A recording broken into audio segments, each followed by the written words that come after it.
Good morning and welcome to the Always Believer Season 2 podcast. This is your co-host Cassie and I'm sitting here with Ashley Looker. Hello, Ashley, how's it going? Hi, I'm doing really well, thank you. I'm happy to be here. And I see you're making some upgrades to your office, so you're ready to just get in the space and get down to business. Oh, I'm ready. I am up leveling. It feels really good. Yes. That's awesome. As one brief caveat, this will be an uncensored episode, so there will be some swear words thrown around. And so, Ashley, I was doing a little bit of research and I saw some of the taglines that you've had for yourself are women's empowerment plus life coach, mindfulness teacher, happiness plus journaling expert, lover of the word fuck. Can you tell us a little bit about yourself? About yourself.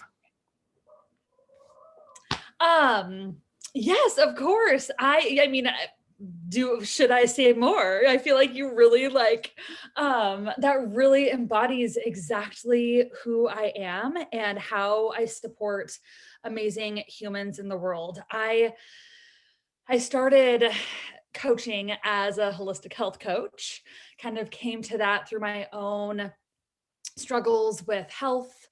Was actually misdiagnosed with rheumatoid arthritis. I think I was Oh, yeah, how old were yeah, you? 23 years old. Yeah. My my roommate in college had juvenile rheumatoid arthritis, so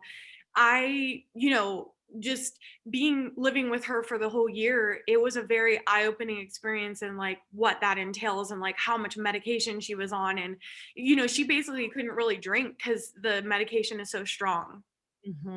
Yeah, yeah, it was the most bizarre experience of my life. I swear. I like literally one day I just woke up and I was in such severe pain, like I couldn't even steer the steering wheel in my car. Like it was painful to like turn my steering wheel. And so I went to the doctor and they said I was showing signs of rheumatoid arthritis.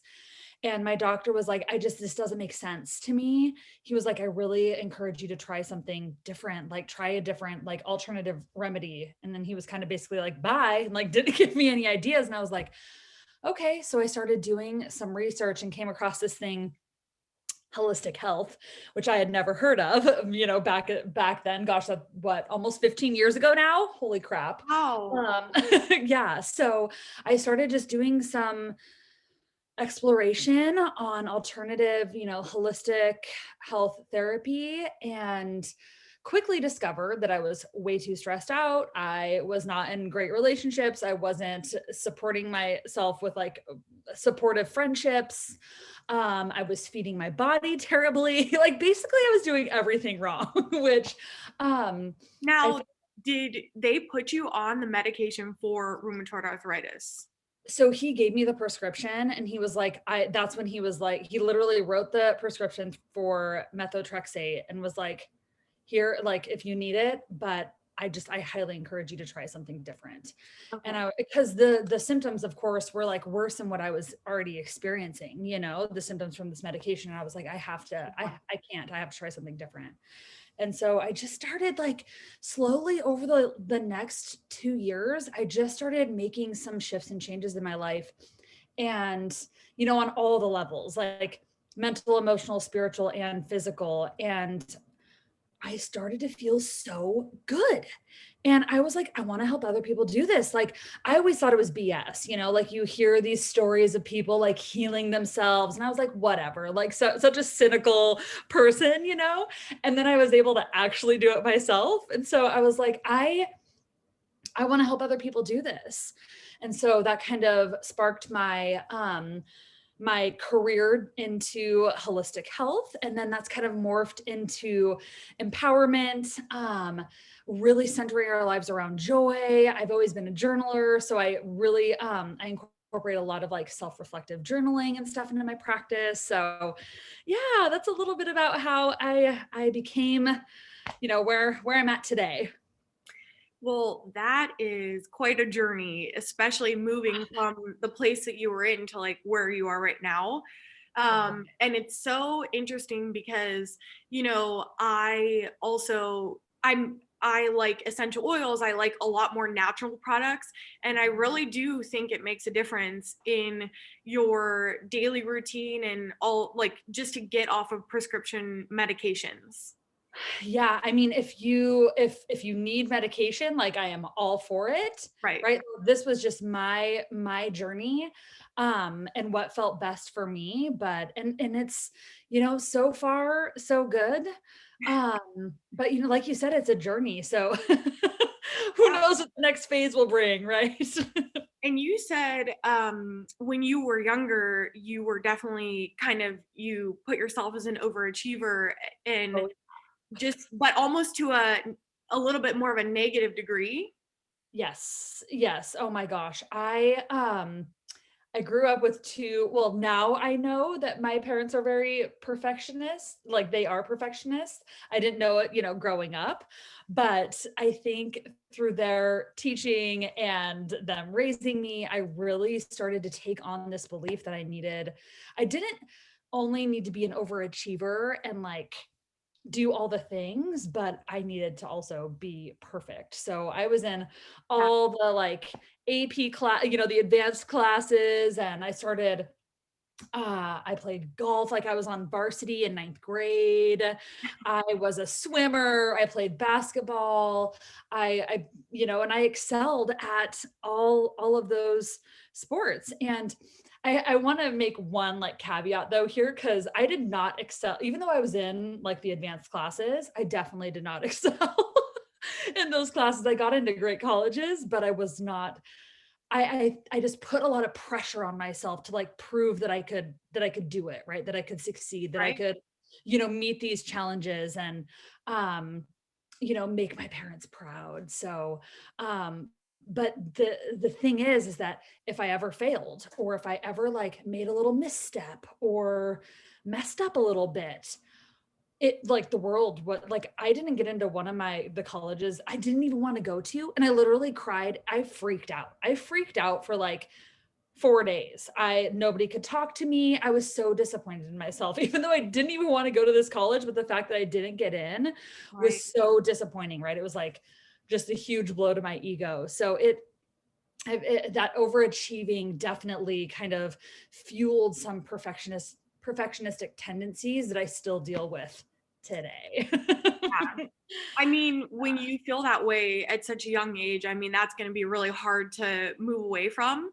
But what are some of, when you are dealing with that, like in your life, what are some of the ways you cope with it or try to like calm down a little bit? Because, I would also argue that I have some overachiever tendencies where, like, again, also swim team, like a lot of sports and, the music, like I played a lot of instruments and I did a lot in the band, but I've also always been trying to, like, okay, I don't need to do 500 things. Like 3 things is fine.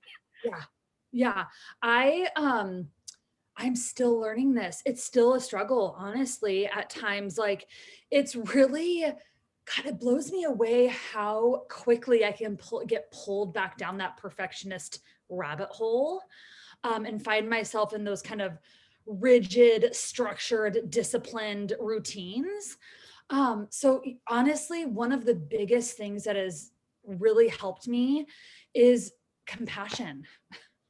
Just literally, I mean, I know it sounds so simple, but as a perfectionist, my immediate default reaction when I'm not succeeding at the level I think I should succeed at or doing the things I think I should be doing, my immediate reaction is like judgment, criticism, you're not enough, like totally beating myself up. So the antidote and like my medicine really is just being kind to myself.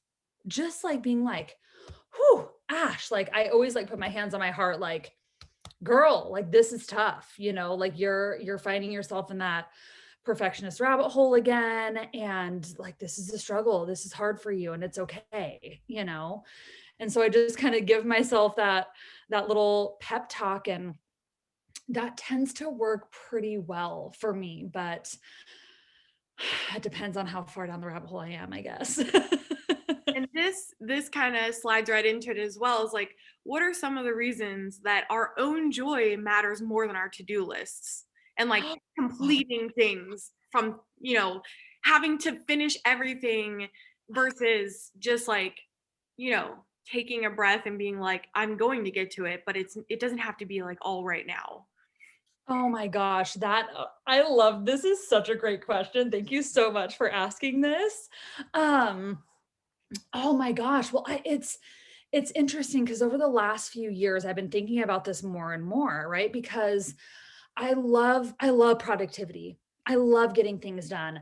I will write things on the list that I've already accomplished just so I can check them off and be like, yep, I did that. Oh, I'm such a culprit of that. I do that just to make sure I have every single line on the list filled. Yes. Yeah. And I just think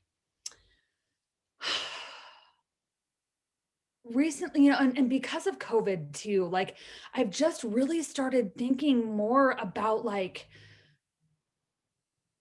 what really matters in my life.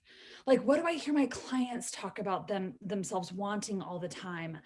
Um, and what it really boils down to is joy. Like what we all want more than anything is to lead a happy life. And I think one of my biggest fears is that I'm just going to look back on my life and I'm just going to see a bunch of fucking to-do lists like checked off. And oh my gosh, that's not what I want for my life. Right? Like when I think about busyness, I just think how boring. You know what I mean? Like, again, I love being productive and I love like getting things done, but our lives, I believe that we're meant for so much more, right? Like, we're meant to really expand and live our potential and the depth of our lives. Like, that that's what feels most important to me. I believe that joy is our purpose while we're here. Um, yeah, so I don't know if that answers your your Oh, question or not, but no, I have another question with that.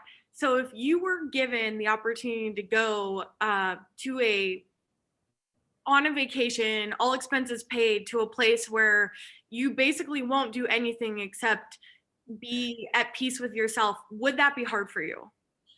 absolutely. Because I think it would be hard for me too. Yes, yes. I'm so, yeah, I mean, I'm human. I get very attached, to my things and getting things done and being in those routines. Um, but yeah, I think that that would be really, I think that that would be really hard for me. I think I could do like maybe 24, 48 hours would be pushing it, and then I'd be like, I want to get back to my normal life, so to speak. Now, how did you meet your husband? Oh my gosh. So we met through a friend of a friend at a party at a bonfire. And I was actually seeing somebody else at the time, but we were kind of giving each other crap, kind of just had this little banter back and forth. And I worked at my sister's coffee shop at the time, and he was like, the story goes that he didn't drink coffee, but he started drinking coffee the next day because he started coming through my coffee shop to see me. And so yeah, we started dating down the line, and yeah. Yeah. And would you say that he is similar to you, or do you think he could be calmer and like, stay in a space without doing anything? He is the yin to my yang. All right. He is, I mean, the most chill dude ever. And like, so he definitely like he grounds me. He brings me back to earth. He's a perfectionist too. Like he's a perfectionist in his own way. He's really handy. He knows how to basically fix anything. And we live in a 121-year-old house that needs a lot of fixing, but he will get it so precise, like that's where Oh, his perfectionistic tendencies come in. But other than that, he is just chill, which I need. really interesting. Really interesting. So, when we talk about slowing things down, you are a certified yoga instructor. Yes, yes, I am. And so, how do you apply yoga in your life to try to find more balance or take the time out of a day to kind of, look at all of the feelings you had that day or process your thoughts, but like in a way where you would find some peace with it? Yeah, yeah. So that was yoga was actually one of the things after being diagnosed with rheumatoid arthritis and I started really looking at my life. Um, I think it was my cousin was like, "Hey, I want to try hot yoga." And I was like, "I think I need to slow the hell down, like I think I really need to take time to breathe and find my peace and find my calm." So we started doing hot yoga, which is torturous, to be honest. I mean, I love it, but it's like it's not like the traditional yoga. Um Hard to breathe. and yes, yeah, but I fell in love with it. I didn't know what I was missing. I did not know how deeply disconnected I was from myself, from who I wanted to be, from what was stopping me, from what I really, really wanted out of my life. And I feel like through yoga, through really slowing down, because you can't, it's hard to connect with your intuition and those deep desires and your purpose and all that stuff when you're running around like the Tasmanian devil, like I was.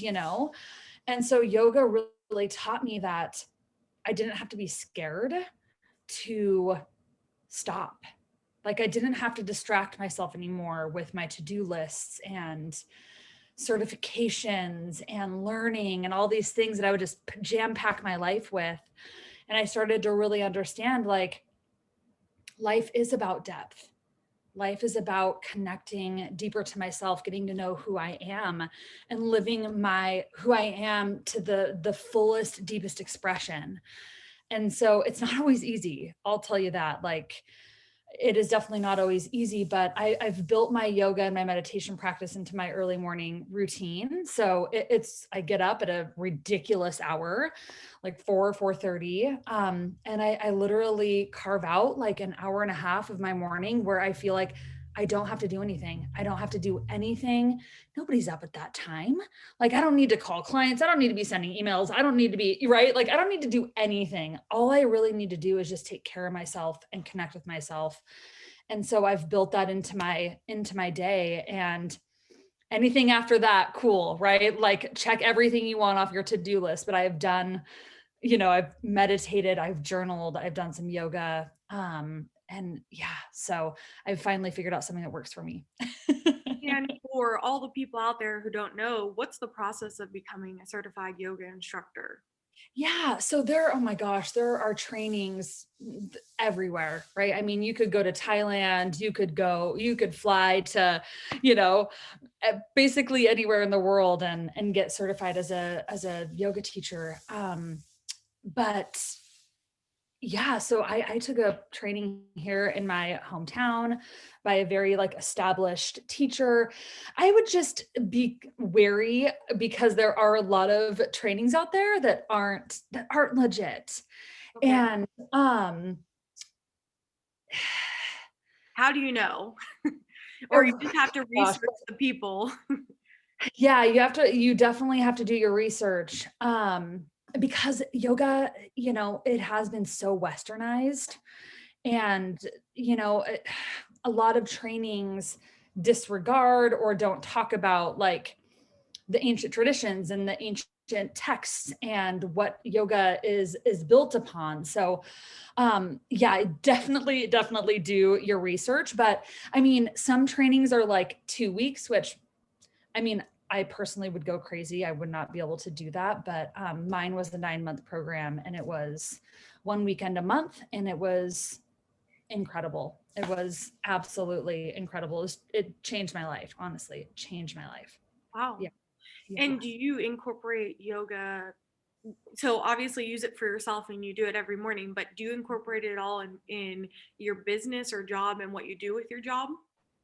Yes. Yeah. So not necessarily the yoga piece, but definitely meditation, like pranayama, the breathing and mindfulness are huge in my practice. I mean, it's part of slowing down and connecting, finding that depth, connecting to your joy, connecting to your purpose, and getting out of that like busyness. The breath is, I mean, again, it's so simple, and yet it's one of the most transformational practices for anybody who wants to slow down, who wants to um just create. I keep saying these words, but it's so true, like create the depth and the connection that they desire in their life. So yeah, I'm like, I prescribe, quote unquote, I'm not a doctor, but I give my clients like breathing exercises to do and all kinds of things. So yeah. And plus, you actually have your own meditations on Insight Timer, which is an app that people can use to do meditations. And usually they're about 5 minutes, but how do you come up with, you know, obviously not walking us through an entire one, but you've probably been doing it for a while, but how do you like even come up with like a 5 minute long meditation? Yeah. Oh my gosh, this is such a good question. Um, a few different ways. So, um, my clients often inspire me. It's so interesting because I'll talk with like 4 clients in a week, and there will be so many like synchronicities and similarities of things that they're struggling with. And I'll just be like, this will be a great meditation, Okay. right? So and then I have a membership group that I facilitate, and we have monthly themes. Like this month is about radical self-compassion. And Okay. so I'll be like, "Ooh, like that would be a great meditation to record." So I gain a lot of inspiration and ideas from the people that I work with, and slowing down and being outside. Because if Yeah. I'm out like on a walk or like in nature, and it'll like come to me like, "Oh, yeah, that would be a really great meditation to do." So Okay. many great ideas come from slowing down. Yeah. Yeah, because I mean, I've tried multiple meditations before. Like, usually, if you do a yoga class, the last few minutes of a yoga class would be basically grounding yourself or recentering. Um, but I would say that I sometimes like I struggle with the periodicity of like like keeping constant with meditations and like making sure to take that time at the end of the day. It's like one of the few things that I feel like I don't want to, but I guess like it's just so easy to skip. Hmm. And Yes. that's like definitely something I want to focus on for sure because um it, every time I do it, I feel so good. So what is keeping me from keeping within like a constant stream of like doing it consistently? Yeah. Oh my God. That's me. That's me every morning. That is me every morning. I'm like, oh, I don't want to do this. Like, I would much rather be journaling, or I'd much rather, and sometimes I do. Sometimes I just give myself that permission and I journal instead. But it's really interesting to pay attention to like, okay, what am I telling myself about this? Right. Like what's really more important. And also what I have found is that like I'll tell myself that this isn't productive. This isn't helping. Like this isn't like I'm not really seeing any benefits. I'm just kind of doing it just to do it. Um, but that's the thing about meditation is that there's no wrong way to meditate. There's truly no wrong way to meditate. And even if you can't feel a shift happening on some level, on a cellular level, on a spiritual level, I believe every time you meditate, whether you do it right or air quotes here, do it for a long time or whatever, that something is shifting for you. Something is changing, even if you can't see it. So, yeah, but Yeah. I'm the same way. I'm the same way. Yeah. Well, because I wanted to move into kind of your Instagram because with the meditation is like, for me, one of the things that really helps me is definitely motivational quotes. I've been keeping a quote book since I was very young. Like when I was reading a lot, like I always had a Yeah. little notebook that I would like write down quotes from stories and books. And a lot of it is what we use for the Motivational Mondays, which we also do on the Always Believer. But you know, your phrase is like hashtag unfuckable. And Yes. a lot of your quotes incorporate kind of like that theme. Or so there's quite a few questions I have, because one, your quotes on your Instagram always look so like what I'm looking for is like a good picture, and then the quote, like, are you making those all yourself? Yes. And Yes, I then am. so you're coming up with almost all those quotes like off from your own thoughts. Yes. Yeah. Yeah. I'm kind of at the point in my business where I don't want to look on or excuse me, on like Pinterest and like just like post something to post something. Like I just want like I want it all to be authentic. I want it all to be like, yeah, coming from me, from my inspiration, from what I want, like the messages that I want to get out there. I don't want to just, and I used to do this, honestly. I was like, oh, I have to post every, 7 days a week. And I would be on Pinterest, like looking for inspiration, like all the time. And I'm like, that's not, I don't want to spend my time doing that. I don't have to post every single day. And so it's interesting once I've taken that pressure off again, like I'm just flooded with different ideas. Like, but I get inspiration from books that I read, things that I'm learning, courses that I'm taking. Again, my clients, conversations in the Empowered Sisterhood. I mean, they just inspire me so much. So I'm constantly like having a quote book. That's a good idea. I need to make a quote book. I just have like a notes running notes, in my notes app, running little document where I put all my inspiration in. But yeah, it's taking that pressure off, I think has been huge for my inspiration. Yeah. And then and you do all the pictures and things too, or you find stuff and then you put the quotes on, which Yeah. it that takes time like anyway, because you have to design everything yourself. Yep. But that's like the things that I get drawn to, is like seeing a really nice quote with like a really cool background. Like that's kind of like right up my alley. But how did you come up with like the tagline, hashtag unfuckable? Unfuckwithable. Oh, Unfuck- oh, I'm so yeah. sorry. I'm sorry. Oh, it's okay. That's not mine. That is definitely like I did not come up with. I cannot take credit for that. I think it's been around for a while, Okay. but it's definitely like it feels real to me. It feels like it's something that I teach. You know what I mean? Like I was thinking that, the past couple of years, I'm like, what do I teach people? Like what do I teach people? And it literally just came with me. It came to me. I was like, I teach people how to be unfuckwithable. Like I teach them how to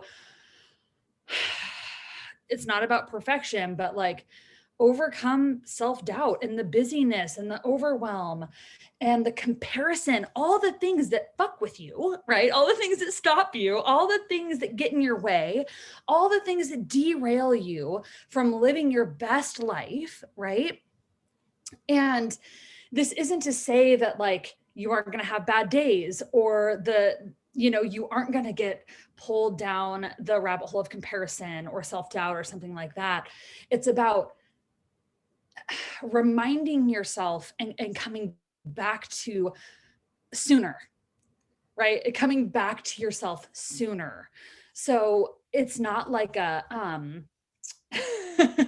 remedy, but it's taught me a lot about what's possible for me, I guess. Like, and it's kind of like, in a way, it feels like a little bit of a personal challenge, like being unfuckwithable means really stepping into my confidence and staying in my own lane and being authentic and true to who I am. Um, so yeah. It's Well, not. that's such an very interesting concept of, you know, there's a lot of times where the rabbit hole is so deep, you can't even see the bottom of it. So Right. the idea of like only getting a little bit down there and then being like, hold on, like, wait Yes. a minute, what am I doing here? Like, let me bring that back and let's stop that immediately. Let's move past all those feelings and, Yeah. like those ideas and move into the realm of, wait a minute, like, look at all the things I've actually done. Why am I thinking this about myself? So that is, you just explained that perfectly. Like that's exactly, that is my hope. That is my hope because, yeah, as far as I know, can a comparison be eliminated? Can self-doubt be eliminated? Not in my experience, right? So it is about catching yourself. It's about noticing and being like, wait a minute, like you said, like the curiosity rather than being like, oh gosh, Ashley, there you go again, stuck in comparison and this person's doing so much better than you. Like, instead of that, being like, what triggered that? What's going on here? Like, what's right? Just getting curious about your process and your experience rather than making it wrong. So you just described that perfectly. And that mindfulness, that awareness is so key when it comes to that. So, yeah. Yeah, and I think, I mean, I agree with you. I think that comparison, self-doubt, like those types of things, I don't think you can erase it fully like from your life, or even the, I would say, highest rated people, on the planet, like probably are facing some form of comparison, self-doubt, and all of it at some point, even if it's not as often, but it's still there. Oh yeah. Yeah. I hear, I follow people like Brene Brown, like all these people that, Hey, are, oh my gosh. Yeah. And she talks about it too. She talks about how her experiences and getting bad reviews and, not thinking that she's enough. And I mean, she's come a long way, I'm sure, but like, you know, I'm just hard pressed to think that we can like fully eliminate it. So it's like, okay, what's the other option? And you hit the nail on the head with that for sure. Yeah, it's just like, I feel like I could talk about this for such a long time just because like I'm always working on it for myself. So I feel like just having the conversation is kind of empowering in and of itself, because then you're like, yeah, that's what I'm doing. Like, this is what I need to overcome. So, yes, thank you very much for sharing all of that, because it is like so inspiring of, yes, everyone has these thoughts. But yes, there's also ways to overcome them and kind of be in control of the way Yeah. that your body feels or what you're feeling. Yes. Oh my gosh. And that word, I feel like that's if we came up with another hashtag, it would definitely be something around empowerment because I think being unfuckwithable is about empowerment. It's rooted in empowerment and being and knowing that you have a choice. You can choose your thoughts. It's not easy. It is not easy. I'm not going to sit here and say like, oh, it's so just choose different thoughts. Like no, it's a whole process, it's a whole journey, but you know, making those empowered, inspired choices can make such a big difference in your life. Such a big difference. So, yeah. And as hard as it is to explain, like when you do feel like feelings of depression and those types of things, for people who have never really experienced that, those are parts in your life where you really, it's really hard to find joy no matter what you're doing, no matter how nice the weather is, no Yep. matter how many positive thoughts you give yourself. Like, Mhm. there's a very when it comes to mental health, like it's a very big inhibitor of like being able to stay in the realm of positivity. So it's just such a interesting concept to, like, if you work on it now, maybe you would prevent even getting to the realm of like mental health problems. Yeah. That's a tough one. I've been thinking a lot more about this recently because people come to me a lot and are like, I just want to be happy. Like I'm depressed, I'm sad. And I think one of the worst things we can do is deny that we feel like shit. Like if you are not feeling well, if you feel depressed, there's most likely a reason. And it's about exploring, is it the people I'm surrounding myself with? Is it my job? Is it, how I'm speaking to myself, how I'm taking care of myself or not taking care of myself? Like what's going on here, right? And so I think it's really important to just be honest with yourself. And that's the authenticity piece I think is so powerful. I think the more honest we are with about our experiences, the more joy that we can feel. I actually just posted about this today. Because I've been honestly going through a hard time. And I think if I were to be like, put on a happy face and like push through, I would make it, I would not be doing myself any favors. And so there's nothing wrong with depression. There's nothing wrong with being sad. There's nothing wrong with feeling disappointed. Like there's nothing wrong with that. Like we have to stop making ourselves wrong about our human experiences, So Yeah. if you feel that way, then explore it, right? Explore what's happening within you.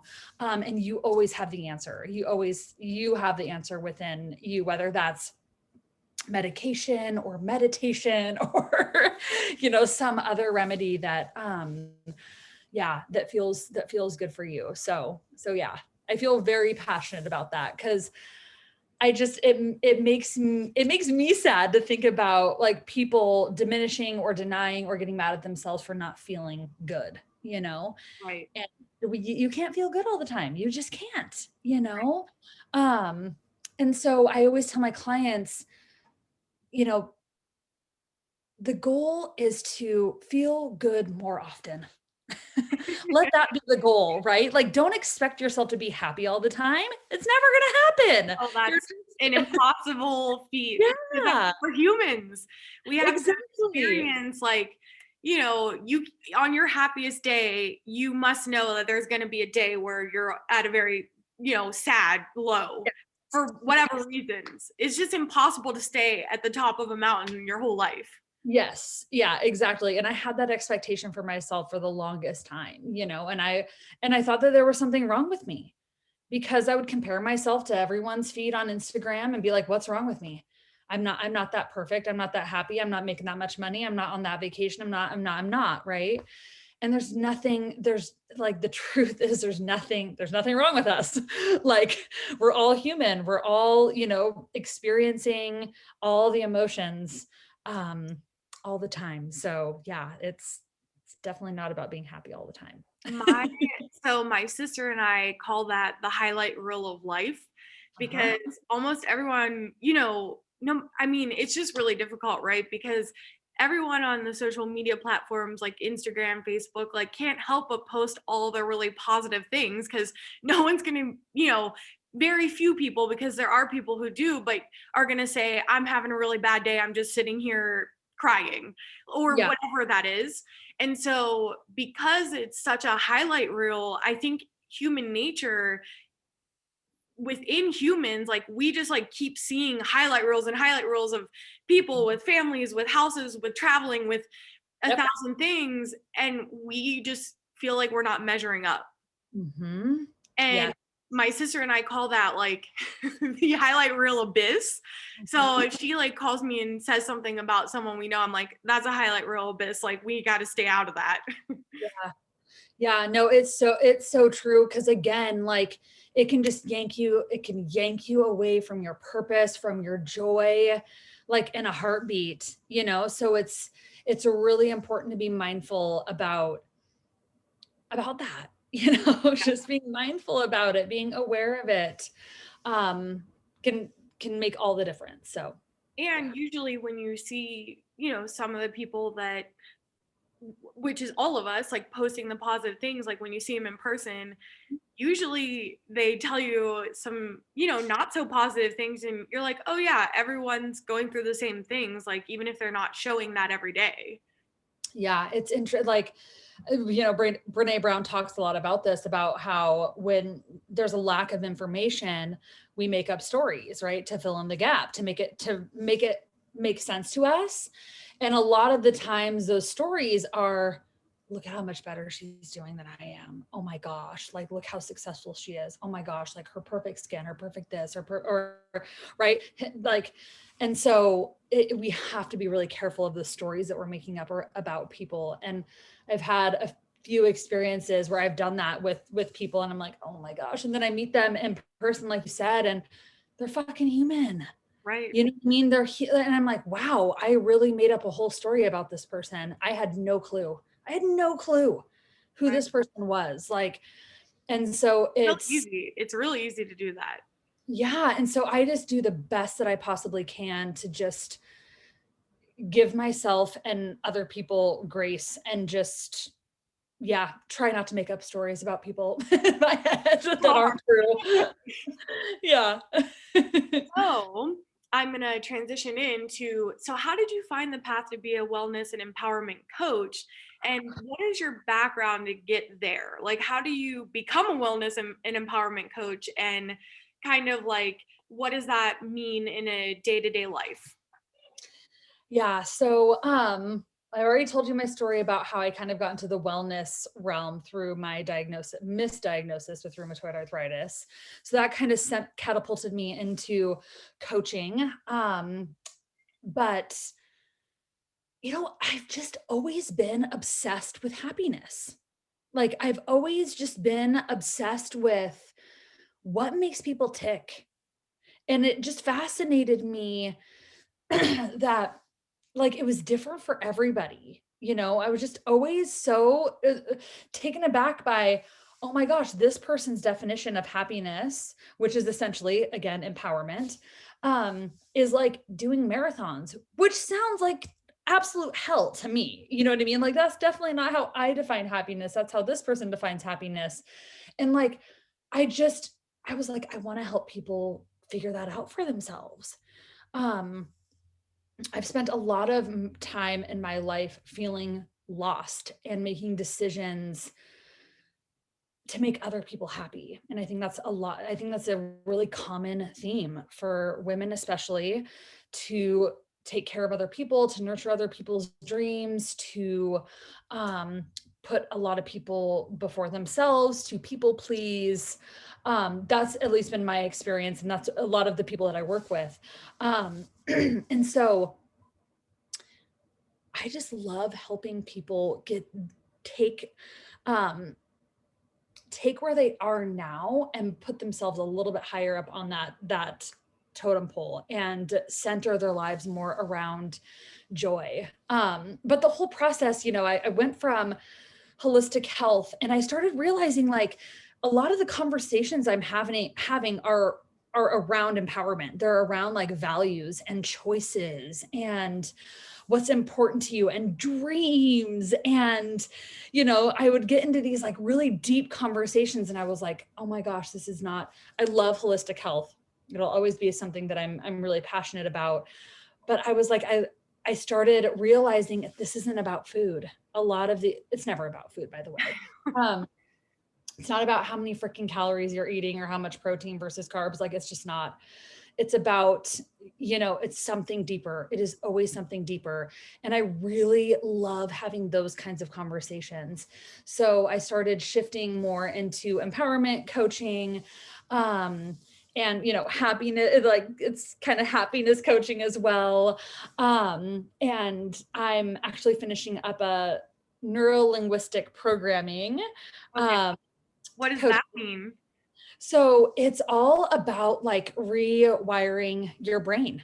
Okay. Yeah, it's about creating new neural pathways through different exercises. It's really, really powerful stuff. So I'm hopefully going to be done within the next few months. But it's like a life coaching and NLP. And it's been so powerful. So I've been incorporating more of those techniques and stuff into my practice, which only helps people get better results quicker. So I'm really excited about Where's that. that? where's that program through? Like, what's that through to take? So yeah, so it's called Okay. nlpcenter.org. So it's all online, which is so fantastic. It's such a comprehensive program. They have, I mean, this training has been so powerful. And honestly, I'm a little bit of a I can be a little bit of a snob when it comes to education. I'm like, I want to get the best from the best people, you know, even with my yoga certification. And this has just been absolute top-notch amazingness. I get a little weary about online stuff too, but it's been amazing. So I'm so excited to finish soon. And graduate. Yes. And if anyone looks you up, and we're going to give all the links to where to find you online and on Instagram, but a lot of what you do also encompasses journaling. Yes. Oh my gosh, obsessed. Obsessed. So you have quite a few different types of journals that people can use. And so there's, I'm going to go through two of them, but so like, what is journaling for deep transformation? Yes. Okay. So this is actually a course I ran last year that I am turning into a live journal course in April. It got pushed back a little bit, but that course is all about addressing like the 5 practices that can transform your life the most, in my opinion. So we talk about like worthiness. I mean, at some level, so like my clients struggle with that feeling enough, feeling worthy. And so that's a part of the program. Values, right? Like really making choices based on our values and what's important. Huge transformational practice. Um, Authenticity and compassion.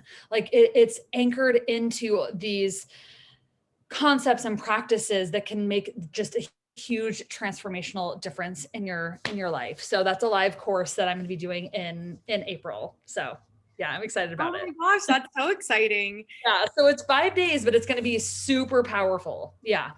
I mean, when you get a bunch of people together that are all focused on one thing, I feel like, I think Oh, yeah. it can only be anything, it can't be anything other than powerful, because you just have so many people come together that are so focused, and that's transformational in and of itself. Exactly. And that's, the journal courses that I've ran so far, that's exactly what it's been. It's been about the connection, the engagement, the ahas, the, oh my gosh, me too. Oh my gosh, I see you. Like I'm sending you so much love. Just the connection. And oh, it's just been so beautiful. I want more of that. So I'm going to be doing more and more of these like live journal courses for sure. I just got goosebumps like on my whole body. I don't know. I was like, I'm feeling the connection, I guess, a little. Wow. So on your website, you actually have different journals that people can purchase and go through, and you've built all of them from scratch. Yes. Yeah. So And the one of them is called the 108-day Happy as Fuck Habit Journal. Is that your first one that you made, or yeah. what did it entail, kind of like creating that?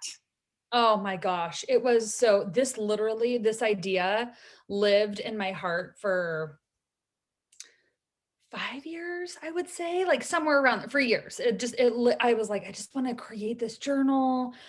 Um, because there are things that you can do every day that can increase your happiness, like scientifically proven practices and habits that you can incorporate into your daily life. And so I'm not a very tech savvy person, and I use that as an excuse to like procrastinate about this journal for years. And then I found an amazing woman. Her name is Sarah Steckler, and she walked me through the whole process. She walked me through like how to get it up on Amazon, how to like structure it, uh margins, just all like fonts, all the stuff that like again that would just I'd be like, I can't do this. um and so yeah, the journal is all about it's broken into 3 sections that empowerment, mindfulness, and holistic health. So each day there's a new journaling prompt, and then all the habits that you would do to increase your happiness, and then you come up with your own, because again, you get to define happiness for yourself. So like the daily page is about like setting an intention and saying what you're grateful for and drinking enough water and what are you proud of yourself for, like all these scientifically proven practices. And then within that, you also get to create your own, like what makes you happy, right? And how, and so you can choose up to 5 different happiness habits that you can track every single day, whether that's journaling or meditation or walking or knitting or I don't know, whatever it is for you. And so you can track that and be like, and really watch your happiness expand and grow. So it's a really powerful journal. I love it. It's my baby. She's my first one. So It sounds just like it. I mean, sounds like there's a lot of opportunities for people to kind of, yeah, find out what really makes them happy, gets them going. And yes. you have other formats of different journals. There's the journal for joy and purpose plus purpose, and then there's the wild plus free journal. So can you just give like a small verbiage of what those two journals are and why someone would want to pick one of those maybe? So those are courses. Those aren't Oh, actually person. journals. Yeah. Okay. So I do have one other journal that I'll speak to quickly, and that's the Abundant as Fuck journal. Okay. And that's all about, creating abundance in your life. Abundance is a feeling.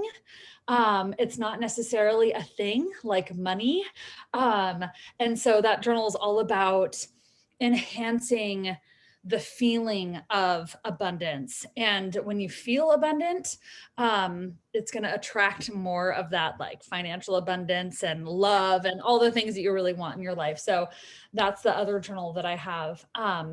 Journal for Joy and Purpose is exactly the title. We literally journal for joy and purpose to create more depth, more meaning, and more joy in our lives. And then Wild and Free is all about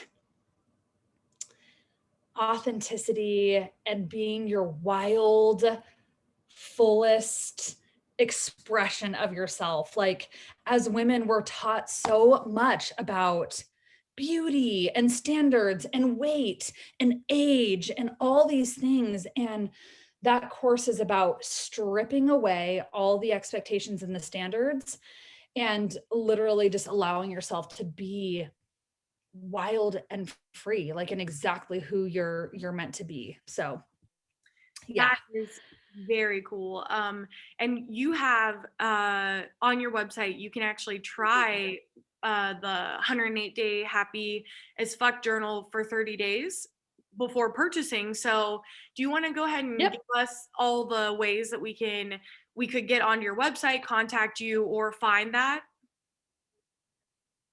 Yeah. So if you just go to uniqueholistichappiness.com, that's my website. Right at the very top, there'll be a link where you can sign up and get the first 30 pages of the journal for free. So that includes 10 of the daily pages. It walks you through like the whole process of defining what your happiness looks like for you. So it's really a good meaty part of the journal. So you definitely want to go check that out. And then yeah, all my courses are on my website. So you can just go fiddle around over there and check out all the things that I got going on. And I'm over on Instagram at Ashley Looker.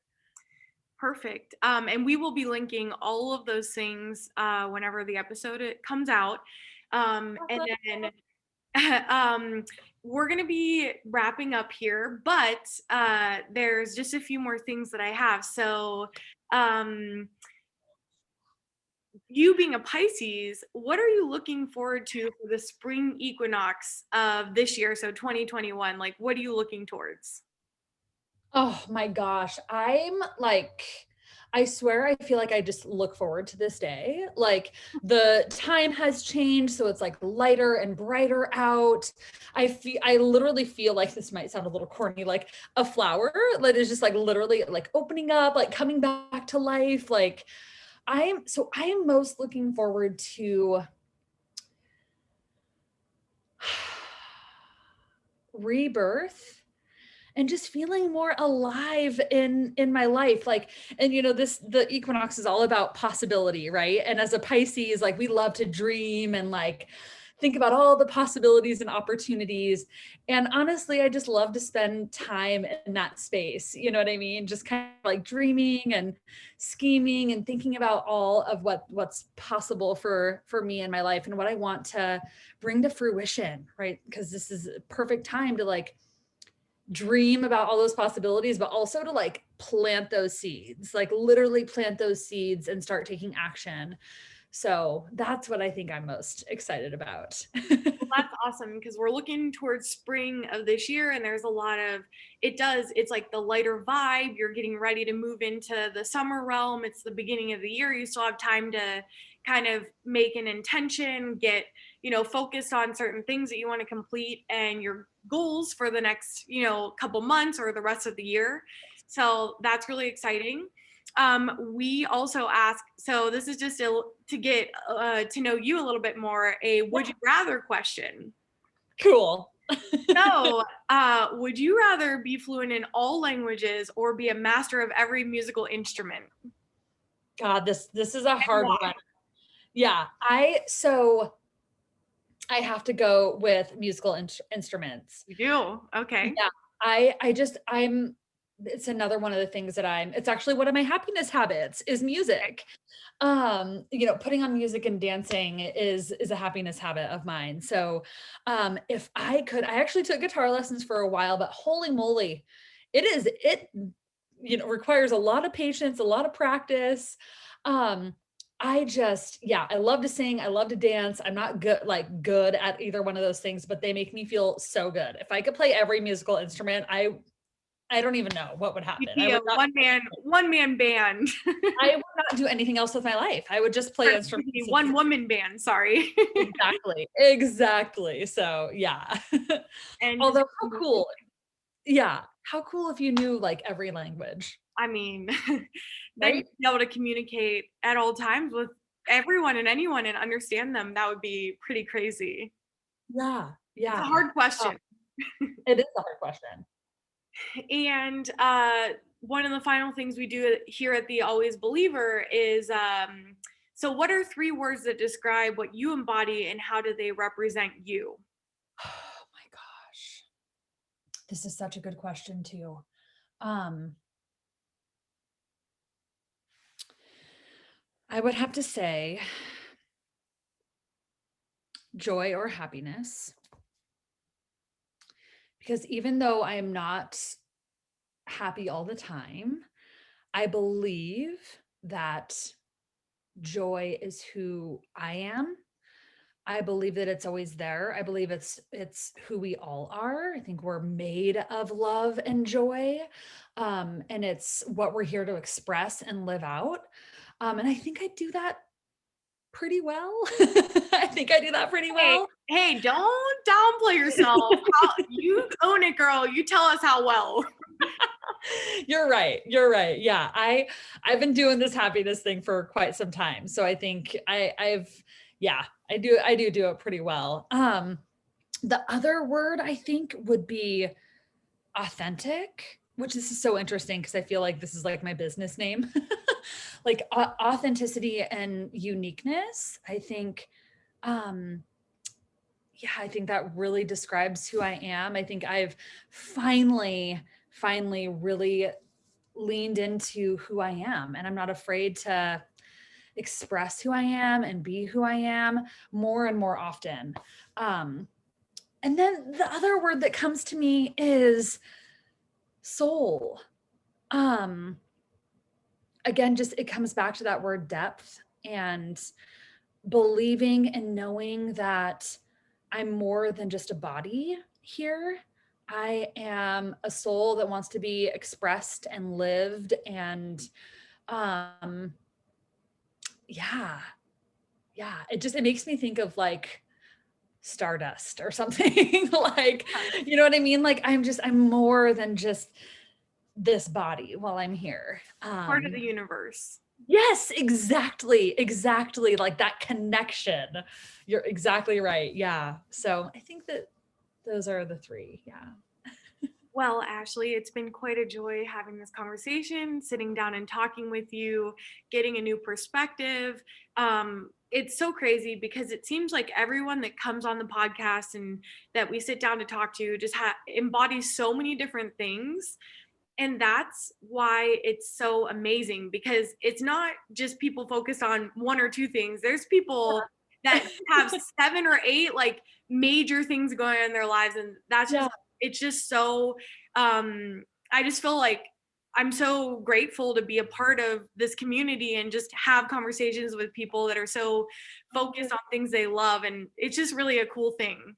Yeah, well, I so appreciate this opportunity. This has been so much fun. I literally I feel like I've been smiling ear to ear. So, thank you for being just an amazing host and inviting me to be a part of this. Thank you so much. We have so this is the Always Believer season 2 podcast. You can find us at the Always Believer, and through the campsite link there is links to all of our things and some of the merch if you're looking for that. For other podcast episodes, you can find it on Spotify or wherever you get podcasts. And Ashley, go ahead and tell them one more time your website and then your Instagram.